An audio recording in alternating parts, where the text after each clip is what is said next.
नमस्कार दोस्तों, स्वागत है आपके YouTube channel top trending GK में। दोस्तों इस वीडियो में देखने वाले हैं दिल्ली पुलिस कांस्टेबल एग्जाम 29 नवंबर की प्रथम पारी में पूछी गई जीके के 50 में से 46 एग्जैक्ट सवाल मिल चुके हैं। तो ये सभी सवाल स्टूडेंट ने टेलीग्राम पर सेंड किए हैं। इसकी पीडीएफ फाइल आपको टेलीग्राम चैनल पर मिल जाएगी।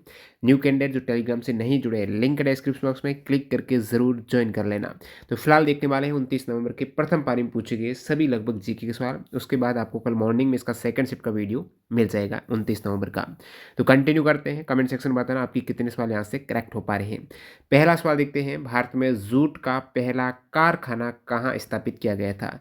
जूट प्रोडक्शन का भारत में जो पहला कारखाना है, फैक्ट्री जो स्थापित की गई थी वो की गई थी कोलकाता के पास रिछड़ा जो जगह है, कोलकाता पश्चिम बंगाल में रिछड़ा नामक जगह पर प्रथम जूट का कारखाना खोला गया था। एक दोस्तों एग्जाम में सवाल पूछा गया है, जो नदियां हैं वो हमेशा अलग अलग अपनी बेसिन में मिट्टी लाती हैं, तो वो मैदान जहाँ पर नदी मिट्टी चेंज करती है तो उसमें कौन सी फसल बोई जाती है, तो वहाँ पर जूट का प्रोडक्शन किया जाता है, ताकि क्योंकि वो जलोढ़ मिट्टी लाती है और वो काफ़ी उपजाऊ मिट्टी होती है, नदियाँ जलोढ़ मिट्टी लाती है तो जूट का प्रोडक्शन होता है। तो ध्यान रखिएगा, जूट है वो जलोढ़ मिट्टी में उगाई जाती है और इसके लिए उच्च तापमान की आवश्यकता होती है। सर्वाधिक जूट कहाँ पर होता है, पश्चिम बंगाल में, और देश की बात करें तो बांग्लादेश में। सजीव किस मंडल में रहते हैं, सजीव की बात करें तो वो रहते हैं क्षोभ मंडल में। सबसे निचला मंडल है क्षोभ मंडल, वहीं पर सजीव रहते हैं। बादल वगैरह, मौसम वगैरह सभी घटनाएं आपको क्षोभ मंडल में ही देखने को मिलती हैं।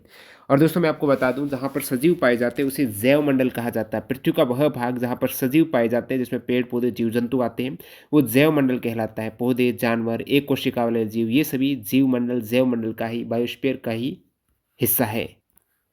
आगे बढ़े उससे पहले मैं आपको बता दूं, न्यू कैंडिडेट जो टेक्स्ट बुक की सेल का इंतज़ार कर रहे थे, ये सेल केवल अभी 30 नवंबर तक लाइव है, यानी सबसे कम प्राइस की टेक्स्ट बुक पास की सेल। इसके लिए नेक्स्ट आपको इंतज़ार करना पड़ेगा 1 से 2 मंथ का, क्योंकि ये 1-2 मंथ में एक बार ही सेल आती है और 1 दिसंबर से इसकी प्राइस बढ़ने वाली है। बात कर रहा हूँ टेक्स्ट बुक पास प्रो के प्राइस की, जिसमें आने वाले एसएससी जीडी जैसे एग्जाम को टारगेट कर रहे हो, रेलवे एग्जाम को टारगेट कर रहे हो, उसके लिए एक बार पास ले लो। 1 साल की वैलिडिटी में प्रीवियस ईयर के पेपर सहित आपको सारे मॉक टेस्ट, उस पर आधारित मॉक टेस्ट अटेम्प्ट करने का मौका मिलेगा। टीटीजी के कूपन कोड यूज़ करके आप 10 नहीं 12% इसका डिस्काउंट लेंगे। मिनिमम प्राइस में टेस्ट टू पास प्रो 351 रुपये में 1 ईयर की वैलिडिटी के साथ मिल रहा है। न्यू कैंडिडेट जरूर इस डील को ग्रैब कर लेना। लिंक है वो डिस्क्रिप्शन बॉक्स में आपको मिल जाएगी। 30 नवंबर इसकी लास्ट डेट है, 1 दिसंबर से इसकी प्राइस बढ़ने वाली। टेक्स्ट बुक पास प्रो में आपको 700 एग्जाम्स के मॉक टेस्ट मिल जाएंगे। प्रीवियस ईयर के जो भी पेपर है वो मॉक फॉर्म में आप अटेम्प्ट कर पाएंगे। सभी लैंग्वेज में लाखों कैंडिडेट ऑलरेडी यूजर है, तो जितना हो सके उसका मॉक टेस्ट दीजिएगा, एनालिसिस कीजिएगा, कहाँ पर गलती हो रही है उसमें सुधार कीजिएगा, ताकि स्मार्ट वे के तौर पर आपका टाइम मैनेजमेंट बेहतर हो सके और पता चल सके कौन सा सब्जेक्ट आपका वीक है। तो टीटीजी के कूपन कोड यूज़ करना न भूलें। अगले सवाल की ओर मूव करते हैं। राष्ट्रमंडल खेल 2022 में फिल्म जादूगर का एक गाना था शाबाश। तो ये जो शाबाश गाना है, कॉमनवेल्थ गेम्स 2022 में इंडियंस खिलाड़ियों को मोटिवेट प्रेरित करने के लिए जो बजाया गया था, इसके सिंगर कौन है। शाबाश जो ओटीटी मूवी आई थी जादूगर, उसके लिए इस गाने के जो शाबाश गाना है, इसके सिंगर है विवेक हरिहरन एंड नीलो पटेल बोरा। तो विवेक हरिहरन और नीलो पटेल बोरा इनके सिंगर हैं। नेक्स्ट यहाँ पर किस केंद्र शासित प्रदेश की जनसंख्या 1 लाख से कम है। सबसे कम जनसंख्या है लक्षद्वीप की। यूटी में सबसे कम लक्षद्वीप की है और इसकी जनसंख्या है 64,473, जो 1 लाख से कम है, 64,473। सेकेंड कम है दमन दीव की। ये 2011 की सेंसस की बात कर रहा हूँ, उस समय दमन दीव और दादर नगर हवेली दोनों अलग अलग थे, तो वहाँ पर डाटा था दमन दीव का 2,43,000, दादर नगर हवेली का 3,43,000। अभी दोनों मिक्स है तो इनको ऐड कर सकते हो।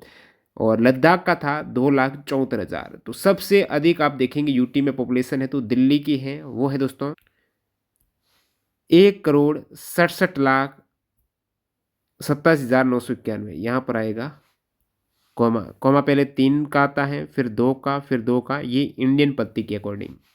तो ये है 16,787,941। अगला सवाल देखते हैं, किस अनुच्छेद के तहत मौलिक अधिकार की रक्षा के लिए सुप्रीम कोर्ट जा सकते हैं। बिल्कुल, मौलिक अधिकार का आपके हनन हो रहा है, उस केस में आप हाई कोर्ट और सुप्रीम कोर्ट डायरेक्ट जा सकते हो। सुप्रीम कोर्ट के तहत आप रिट याचिका दायर कर सकते हो आर्टिकल 32 के तहत।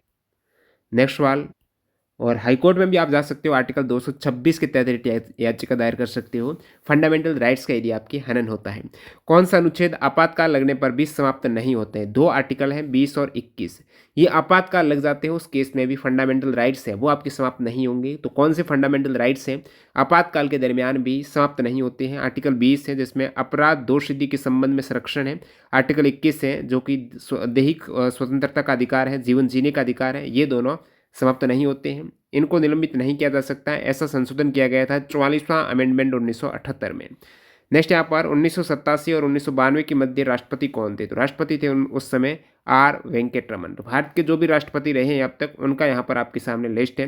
प्रथम राष्ट्रपति डॉक्टर राजेंद्र प्रसाद 1950 से 62 तक। दूसरे रहे हैं डॉक्टर सर्वपल्ली राधाकृष्ण 1962 से 67 तक रहे हैं। तीसरे डॉक्टर जाकिर हुसैन 1967 से 1969। फिर चौथे रहे हैं वीवी गिरी 1969 से 1974। और पांचवें रहे हैं फखरुद्दीन अली अहमद 1974 से 77। छठे हैं नीलम संजीव रेड्डी, वो रहे हैं 77 से 1982। और सातवें रहे हैं ज्ञानी जेल सिंह 1982 से 1987। आठवें रहे हैं आर वेंकटरमन, जो आपको पूछा है। तो वेंकटरमन 1987 से 1992 के दरमियान जो उस समय की अवधि थी वो आपकी उदारीकरण की नीति आई थी ना, उदारी एलपीजी, ठीक है, वैश्वीकरण, निजीकरण और उदारीकरण, जो 1991 की पॉलिसी के वक्त राष्ट्रपति थे आर वेंकटरमन और प्रधानमंत्री थे पीवी नरसिम्हा राव, वित्त मंत्री थे डॉक्टर मनमोहन सिंह। तो यहाँ से सवाल पूछे जाते हैं। तो ये 1991-92 के दरमियान जो आर वेंकटरमन थे राष्ट्रपति। नौवे कौन थे? फिर डॉक्टर शंकर दयाल शर्मा थे 1992 से 97। शंकर दयाल शर्मा भी राष्ट्रपति रहे। फिर 10वें रहे हैं के आर नारायण 1997 से 2002। डॉक्टर एपीजे अब्दुल कलाम कब रहे हैं ये याद रखना आपको जरूरी है, 2002 से 2007। 2002 से 2007 के दौरान 11वें राष्ट्रपति रहे हैं एपीजे अब्दुल कलाम। 12वें प्रतिभा पाटिल रही हैं 2007 से 2012। और 13वें रहे श्री प्रणब मुखर्जी 2012 से 2017। और फिर वर्तमान में जो 15वीं हैं वो द्रौपदी मुर्मू हैं 2022 से। और उससे पहले थे रामनाथ कोविंद 2017 से 2022 तक। अगला सवाल देखते हैं 2019 में किस संगीतकार को भारत रत्न मिला? 3 जनों व्यक्तियों को भारत रत्न मिला है जो भारत का सर्वोच्च नागरिक सम्मान है 2019 में। उन 3 में एक थे भारत के पूर्व राष्ट्रपति प्रणब मुखर्जी, एक थे समाज सेवी नानाजी देशमुख और एक दो सिंगर थे वो थे भूपेन हजारिका, असम से हैं।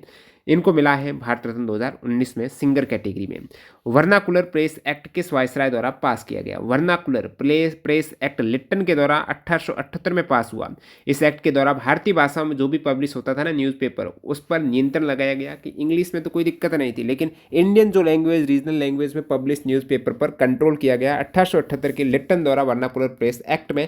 इस एक्ट को रिपन ने निरस्त किया। अब लिट्टन ने क्या किया? लिट्टन ने लगाया और रिपन ने इसको रिप कर दिया, निरस्त कर दिया। और 1882 में किया निरस्त और 1878 में आया था। 4 साल तो रह ही गया। नेक्स्ट अपना देखते हैं खालसा पंथ के गठन को चिन्हित करने के लिए पंजाब में मनाया जाने वाला फेस्टिवल कौन सा है? तो खालसा पंथ के गठन को चिन्हित करने के लिए पंजाब में फेस्टिवल मनाया जाता है बैसाखी। बैसाखी के त्यौहार हैं, ये 13 अप्रैल को पड़ती हैं। ये वर्ष 1699 को 13 अप्रैल के दिन गुरु गोविंद सिंह की नेतृत्व में खालसा पंथ का गठन हुआ था, उसकी याद में ये बैसाखी फेस्टिवल मनाया जाता है। नेक्स्ट सवाल है पद्मजा रेड्डी को 2022 में पद्मश्री से सम्मानित किया गया। ये किस नृत्य से संबंध रखती है? नृत्य जो क्लासिकल डांसर है वो कौन सी है? कुचिपुड़ी की क्लासिकल डांसर है राधा रेड्डी, राजा रेड्डी, पद्मजा रेड्डी, ये कुचिपुड़ी की है दोस्तों। गुरु विपिन सिंह सभी को पता है मणिपुर के डांसर हैं। मूल कर्तव्य में 51 यानी वैज्ञानिक का जो आपको पूछा है ना, तो एच है वैज्ञानिक दृष्टिकोण और ज्ञानार्जन की भावना, जो अपना फंडामेंटल ड्यूटीज हैं वो 51 के अंतर्गत आती है। बाकी भाग आगे सवाल पूछा है, इसका नेक्स्ट सवाल यही है कि जो मूल कर्तव्य हैं वो कौन से भाग में आते हैं? तो आप कहेंगे 51 क में आर्टिकल और भाग हैं 4 का। तो भाग 4 का आर्टिकल 51 का में 11 मौलिक कर्तव्य हैं, वो आप देख सकते हो पहला कौन सा, दूसरा कौन सा, क्योंकि इनसे बार बार सवाल आते हैं और लगातार आपकी ये कंटिन्यूटी में रिवाइज होंगे तो इजीली याद हो जाएंगे, क्योंकि इससे पहले भी 3-4 बार आपको बता चुका हूँ। तो एक बार फिर इस पर नजर दौड़ाते हैं। प्रथम जो फंडामेंटल ड्यूटीज़ हैं उसमें है प्रत्येक नागरिक का कर्तव्य होगा कि उस संविधान का पालन करें, उसके आदर्श को अपने हृदय में रखें, राष्ट्रगान का आदर करें। दूसरा है स्वतंत्रता के लिए जो राष्ट्रीय आंदोलन को प्रेरित करने वाले उच्च आदर्श है उसको हृदय में रखें, उनका पालन करें। तीसरा है प्रभुता, एकता, अखंडता की रक्षा करना। सी में 3 की रक्षा हो जाएगी ना, ABC। डी है डी डॉन रहना है, देश की रक्षा करनी है। ई में क्या करना है? एस्टेब्लिश्ड करना है, भ्रातृत्व की भावना को और समरसता को क्या करना है? इसका निर्माण करना है। ई यानी इक्वलिटी, तो समरसता यानी समानता और भ्रातृत्व भावना इसको बनाए रखना है।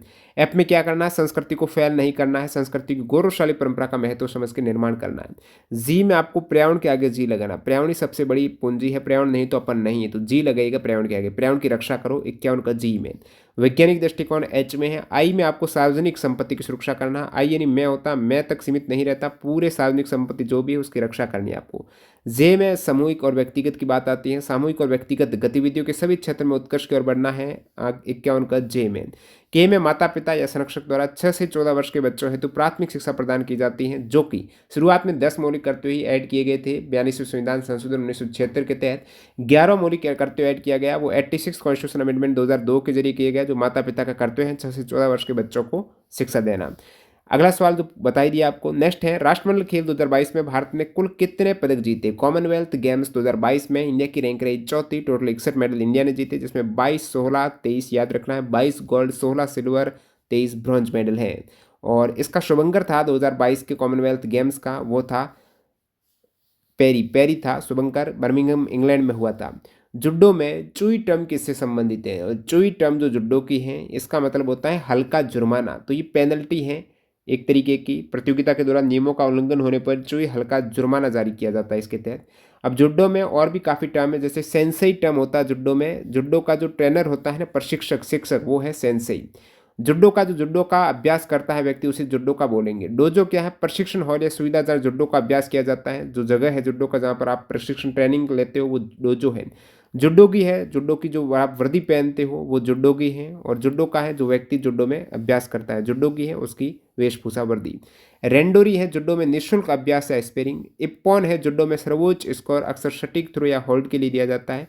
वाजारी जुडो में इप्पॉन से कम अंक, यूको वाजारी से कम स्कोर। काटा जुडो में आंदोलन के पूर्व निर्धारित रूप या पैटर्न। मैट जुडो के मैच के दौरान रुकने या रुकने का आदेश को बोलते हैं मैट। क्या बोलते हैं, रुकने का आदेश होता है मैट। उक्केमी सुरक्षित रूप से गिरने की कला है जुडो में का आवश्यक कौशल है उक्केमी। टाटामी जुडो प्रशिक्षण और प्रतिभागियों में उपयोग की जाने वाली चट्टाई या फर्श को टाटामी है। शियाई एक जुडो मैच या प्रतियोगिता को शियाई बोलते हैं। शिद्दो जुडो में दंड अक्सर नियम उल्लंघन के लिए दिया जाता है, उसे शिद्दो बोलेंगे। हाजी में जुडो मैच शुरू करने का आदेश है, ये पहले भी आ चुका है दिल्ली पुलिस में, उसे हाजी में बोलते हैं। सेम्पई एक वरिष्ठ या अधिक अनुभवी जुडो व्यवसायी है, वो सेम्पई है। कोहाकू लाल और सफेद बेल्ट आमतौर पर जुडो रेफरी द्वारा पहना जाता है। युधांसा जुडो में ब्लैक बेल्ट धारक है जो उच्च रैंक का होता है, उसे युधांसा कहते हैं।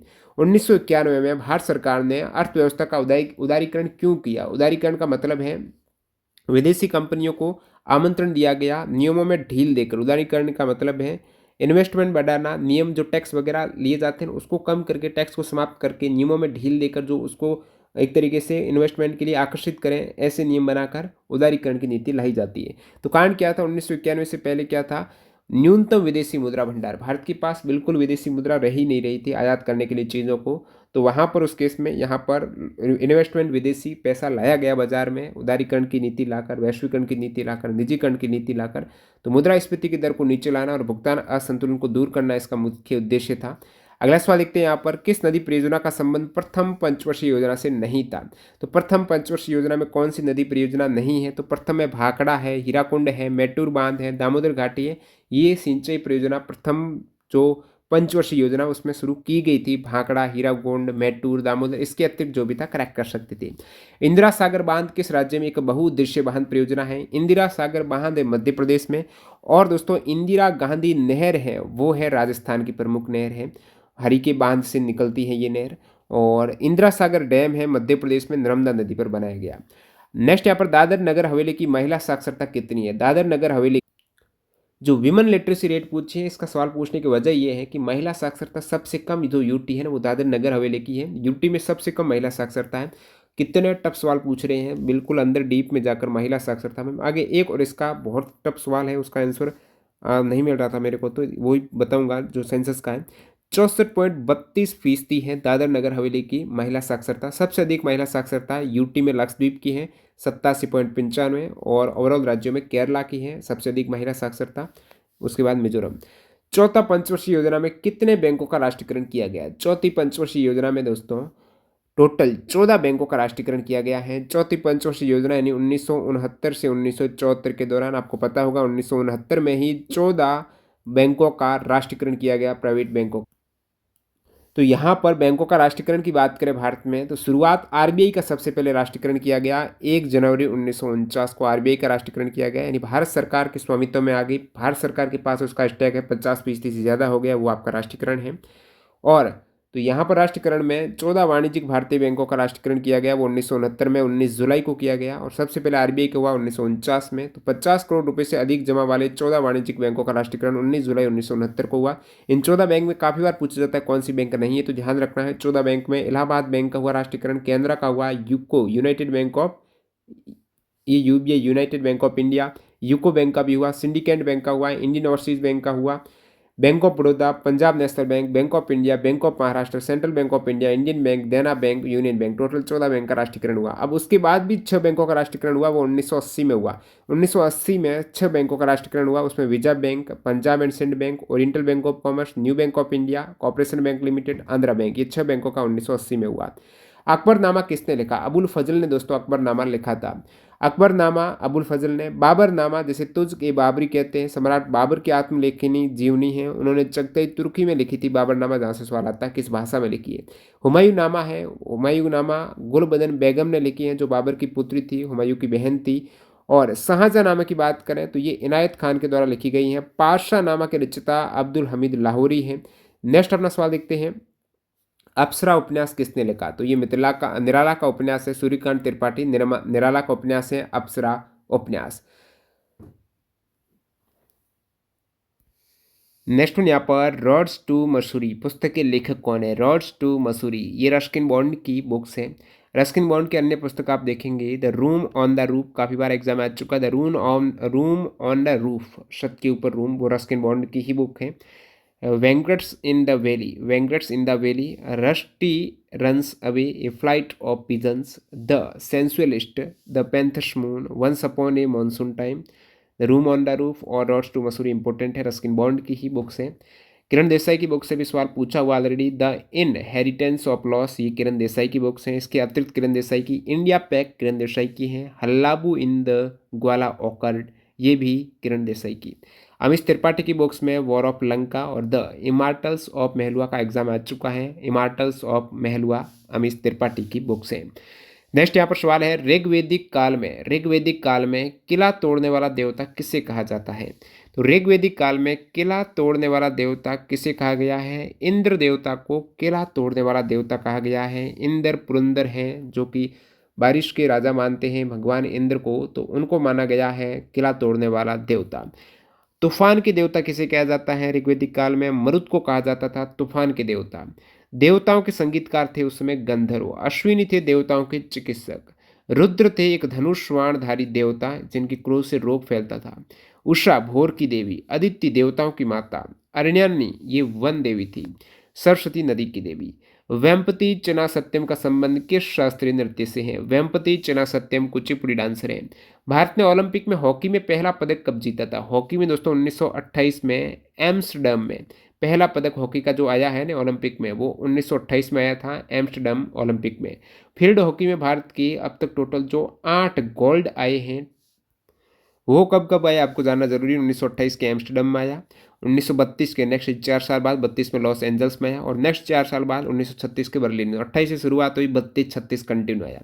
उसके बाद लग गए दोस्तों 12 साल, तो 12 साल लंदन में 1948 के ओलंपिक में गोल्ड आया। उसके बाद 1952 4 साल बाद हेलेंस के ओलंपिक में गोल्ड आया। फिर 4 साल बाद 1956 के मेलबर्न ओलंपिक में आया। उसके बाद 1964 टोक्यो ओलंपिक और 1980 के मॉस्को ओलंपिक ने यहाँ पर इंडिया ने हॉकी टीम ने गोल्ड जीते। सबसे अधिक गोल्ड आए हैं हॉकी टीम के।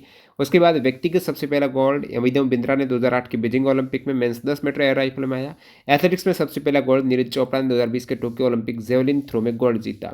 Doctor Karni Singh shooting range कहाँ पर है? नई दिल्ली में है doctor Karni Singh shooting range. Karni Singh कौन है? 1962 में काहिरा में 38वीं विश्व शूटिंग चैंपियनशिप में रजत पदक जीता है करणी सिंह ने। 1961 में अर्जुन पुरस्कार से सम्मानित होने वाले पहले शूटर हैं करणी सिंह, और ये नई दिल्ली में इनकी शूटिंग रेंज है। पहली बार इसका निर्माण नई दिल्ली में 1982 के एशियाई खेलों के लिए किया गया, और बाद में 2010 के राष्ट्रमंडल खेलों के लिए पूरी तरह से इसे पुनर्निर्मित किया गया doctor Karni Singh shooting range को, जो नई दिल्ली में है। माउंट फ्यूजी किस प्रकार का एक भू आकृति है? माउंट फ्यूजी जो जापान का सबसे ऊंचा पर्वत है, तो ये ज्वालामुखी से उत्पन्न हुआ एक शंकु त्रिकोण के आकार की पहाड़ी है। तो ज्वालामुखी शंकु है माउंट फूजी। किस आकार का है? ज्वालामुखी शंकु, जो त्रिकोण के आकार की पहाड़ी है। ज्वालामुखी विस्फोट से निकली ये पहाड़ी है माउंट फ्यूजी, जो जापान में है। जापान में सबसे ऊंचा पर्वत है। प्लास्टर ऑफ पेरिस का रासायनिक नाम आपको पूछा है, chemical formula plaster of Paris का। तो केमिकल फॉर्मूला है कैल्शियम सल्फेट और ½ H2O हेमीहाइड्रेट, ये है प्लास्टर ऑफ पेरिस का फॉर्मूला। जिप्सम का है CaSO4 के साथ 2 जल के अणु हैं। किसने लिखा है कि रजिया अपने भाइयों से सबसे अधिक योग्य और शिक्षित थी, अपने भाइयों से अधिक योग्य और शिक्षित थी, ये कहा है दोस्तों मिनहाज अल सिराज। तो मिनहाज अल सिराज ने अपनी पुस्तक तबकात नासिरी में लिखा है, राजा पूरी तरह से अपव्यय और दुर्बलता से गुलाम था कि रजिया अपने भाइयों की तुलना में अधिक सक्षम और योग्य थी। तो मिनहाज अल सिराज याद रखिएगा, मिनहाज अल सिराज है। नालंदा विश्वविद्यालय कौन से जनपद में था? नालंदा विश्वविद्यालय था दोस्तों, नालंदा ही जनपद था, राजगीर में स्थित था। 5वीं शताब्दी में नालंदा विश्वविद्यालय की स्थापना कुमार गुप्त ने की और धर्मपाल ने की विक्रमशिला विश्वविद्यालय की स्थापना। नालंदा को पुनर्जीवित भी किया था धर्मपाल ने। राज्यपाल के पास कौन सी शक्ति नहीं है? विकल्प आधारित सवाल है। राज्यपाल के पास दोस्तों शक्ति में बात करें कौन सी शक्ति है? राज्य में 2 सदनों की संयुक्त बैठक बुलाने का अधिकार राज्यपाल के पास में है। राज्य विधानसभा में पारित किया जाने वाला कोई भी विधेयक को निरस्त कर सकता है राज्यपाल, राष्ट्रपति के पास भेज सकता है। राज्य में आपात स्थिति के दौरान किसी भी अध्यादेश को जारी करने की शक्ति है, यानी इमरजेंसी में जब सत्र में नहीं हो कोई भी सदन, उस केस में वो कानून ला सकता है राज्यपाल अध्यादेश के द्वारा। विधानसभा बुलाना, विधानसभा का 17वां करने का अधिकार है राज्यपाल के पास में। आर्टिकल 161 के तहत राज्यपाल को क्षमादान की भी शक्ति दी गई है, लघुकरण की शक्ति दी गई है। राज्य की कार्यपालिका शक्ति है वो राज्यपाल में निहित होगी, ये आर्टिकल 154 कहता है। नेक्स्ट वाला लिखते हैं, राष्ट्रपति का कार्यकाल कितने वर्ष का होता है? सभी को पता है राष्ट्रपति का कार्यकाल 5 वर्ष का होता है। राष्ट्रपति के लिए न्यूनतम आयु है वो 35 वर्ष होनी चाहिए। गणतंत्र दिवस 2023 की परेड में मुख्य अतिथि अब्दुल फतह अल सीसी किस देश के राष्ट्रपति हैं? तो ये मिस्र या फिर इजिप्ट के राष्ट्रपति हैं अब्दुल फतह अल सीसी। और गणतंत्र दिवस 2023 में ये जो परेड हैं, दिल्ली गणतंत्र दिवस परेड में जो पहले मुख्य अतिथि थे ना, वो थे दोस्तों सुकरानो थे इंडोनेशिया के राष्ट्रपति, 1950 में पहली परेड के रहे हैं। और 2021-22 में कोविड-19 पैंडेमिक के कारण कोई भी चीफ गेस्ट नहीं बुलाया गया था। दाचिगाम राष्ट्रीय उद्यान किसके लिए प्रसिद्ध है? दाचिगाम राष्ट्रीय उद्यान जो कि जम्मू कश्मीर में श्रीनगर जिले में स्थित है। ये राष्ट्रीय उद्यान दोस्तों कश्मीरी हंगुल, जिसे हिरण कह सकते हो, कश्मीरी हंगुल या हिरण के लिए प्रसिद्ध है। अबाउट हाई पावरफुल, बहुत ज़्यादा पावरफुल करेंसी की बात करें तो वो है दोस्तों कुवैत की दिनार। एग्जैक्टली यहाँ पर सवाल क्या था वो कमेंट सेक्शन में बताना। किस वर्ष की जनगणना का महिला और पुरुष की साक्षरता का सर्वाधिक अंतर था? इसका आंसर नहीं मिला जिसको पता है, यानी कौन से वर्ष की 1991 की सेंसस है, या फिर 2001 की है, या फिर 2011 की सेंसस है, 1981 की है। इस टाइप से पूछा कौन सी सेशन में सेंसस जनगणना में महिला और पुरुष की साक्षरता का अंतर वो सर्वाधिक था। अब बात करूं 2011 की सेंसस में महिला पुरुष साक्षरता का अंतर देखने को मिला 27.85%, हाईएस्ट था वो राजस्थान में। वैसे औसत अंतर था 16.7% का, लेकिन हाईएस्ट अंतर राजस्थान का रहा है। नेक्स्ट अपना है, अर्क की मिलावट किस में की जाती है? अर्क की मिलावट है, अर्क एक एक्सट्रैक्ट को बोला जाता है, एक्सट्रैक्ट होता है अर्क। कोई भी आयुर्वेदिक मेडिसिन वगैरह जो बनाई जाती है वो अर्क से बनाई जाती है। किससे बनाई जाती है? अर्क से ही बनाई जाती है। नहीं, जो भी जड़ी बूटी है इसको बिल्कुल पीस कर पानी के अंदर डालकर है और पूरा वाष्पीकरण करके जो वहाँ पर प्रोडक्ट मिलता है, जैसे मैं आपको कह दूँ, गोमूत्र है ना, गोमूत्र आपको पता है गाय के पास एक ऐसी नाड़ी होती है जो सूर्य की किरणों से गोल्ड प्राप्त करती है। तो गोमूत्र से आप गोल्ड का एक्सट्रैक्ट कर सकते हो, एक अर्क निकाल सकते हो, बहुत कम क्वांटिटी में मिलेगा। तो वो अर्क होता है एक बड़ी क्वांटिटी से बहुत छोटी सी क्वांटिटी निकालना। तो अ की मिलावट किस में की जाती है? एग्जैक्टली ये सवाल किस टाइप से था आप बताना। विकल्प में गेहूं टाइप था, पूरा सवाल नहीं मिला है। मयूर सिंहासन से एक यहाँ पर सवाल पूछा गया है। मयूर सिंहासन है जिसे तख्त ए ताउश कहा जाता था, ये मुगल बादशाह शाहजहां ने बनवाया था और इसको लूट लिया था नादिर शाह ने। मयूर सिंहासन को लूट कर ईरान ले गया था नादिर शाह 1739 के दौरान। नेक्स्ट यहाँ पर किस सम्राट के सिंहासन के पीछे, ये अच्छा सवाल, पेट्रा ड्यूरा जड़ाई की एक श्रृंखला थी जिसमें पौराणिक देवता ऑर्फियस को वीणा बजाते हुए दर्शाया गया है। तो एक ऐसी पेंटिंग की गई थी, पेट्रा ड्यूरा की पेंटिंग की गई थी, जो सम्राट था शाहजहां का दीवान एक खास, सिंहासन का नाम था शाहजहां का दीवान एक खास। तो दीवान एक खास एक ऐसा सिंहासन था, एक ऐसी राजगद्दी थी जिसमें पेट्रा ड्यूरा की श्रृंखला की एक जड़ाई की गई थी और उसमें वीणा बजाते हुए एक पेंटिंग दर्शाई गई है। वो दीवान एक खास शाहजहां का ही सिंहासन था। ठीक है, अगला सवाल है, ये शाहजहां का सिंहासन था जिसमें पेट्रा ड्यूरा की पेंटिंग। नेक्स्ट है 1857 विद्रोह की शुरुआत कहाँ से हुई? 1857 के विद्रोह की शुरुआत हुई दोस्तों मेरठ से। मेरठ से 10 मई 1857 को इसकी शुरुआत मानी जाती है, इसलिए क्रांति दिवस के रूप में मनाते हैं 10 मई को। 1857 की क्रांति मेरठ में प्रारंभ करने का श्रेय धन सिंह गुर्जर को जाता है। वैसे 1857 की क्रांति की शुरुआत 25 मई को मंगल पांडे की बगावत से हो चुकी है। 1857 की क्रांति की शुरुआत मंगल पांडे की बगावत से हुई थी। उस समय तात्कालिक कारण की बात करें तो वो एनफील्ड राइफल का आविष्कार हुआ, जिसमें ये खबर फैल गई थी कि उसके कारतूस में गाय या सूअर की चर्बी का इस्तेमाल किया जाता है, जिससे सैनिकों को मुंह से इसकी टोपी को काटना पड़ता था। तो इसका विरोध में मंगल पांडे ने रेजिमेंट के अफसर लेफ्टिनेंट बाग पर हमला कर उसे घायल कर दिया है। और ये जो 1857 का विद्रोह है, इसे प्रथम भारतीय स्वतंत्रता संग्राम या भारतीय विद्रोह के नाम से जानते हैं। रामकृष्ण मिशन की स्थापना किसने की थी? तो यहाँ पर स्वामी विवेकानंद ने की थी। रामकृष्ण परमहंस के ये परम शिष्य थे विवेकानंद जी। इन्होंने 1 मई 1897 को रामकृष्ण मिशन की स्थापना की। किस एक्ट के द्वारा भारत में ईस्ट इंडिया कंपनी का व्यापारिक एकाधिकार समाप्त कर दिया गया? 1813 के चार्टर एक्ट के दौरान ईस्ट इंडिया कंपनी का व्यापारिक एकाधिकार समाप्त किया गया 1813 के चार्टर एक्ट के तहत। नेक्स्ट है, मुगल वंश में कला और संस्कृति से संबंधित शासक कौन है? तो ये एग्जैक्टली सवाल नहीं मिला। बाकी अकबर के शासनकाल में सांस्कृतिक और कलात्मक विकास हुआ था। किस एक्ट में विधायी शक्तियां प्राप्त की गई हैं? तो 1833 का चार्टर एक्ट है। इसमें पहली बार विधायी शक्ति का प्राधिकरण है वो काउंसिल ऑफ गवर्नर जनरल में निहित किया गया, और उसमें भी मद्रास और बॉम्बे प्रेसिडेंसी को विधायी शक्तियां नहीं दी गई, जो कि 1861 के एक्ट में वापस बहाल की गई बॉम्बे और मद्रास प्रेसिडेंसी की विधायी शक्तियां। तो ये सवाल पूछे गए थे आज आपकी प्रथम पारी में जीके के लगभग 46 के आसपास सवाल जो मेरे हैं वो आपको बता दिए हैं। वीडियो पूरा देखने के लिए आपका बहुत बहुत धन्यवाद। न्यू कैंडिडेट हैं, टेक्स्ट बुक के ऑफर का लाभ उठा सकते हो। लास्ट में आपको याद दिला दूं, टेक्स्ट बुक पास का 30 नवंबर तक सबसे बेहतरीन डील है। 351 रुपये में आपको TTG के कूपन कोड यूज़ करने बाद ये डील मिल जाएगी। लिंक डिस्क्रिप्शन बॉक्स में ज़रूर चेकआउट करना। धन्यवाद।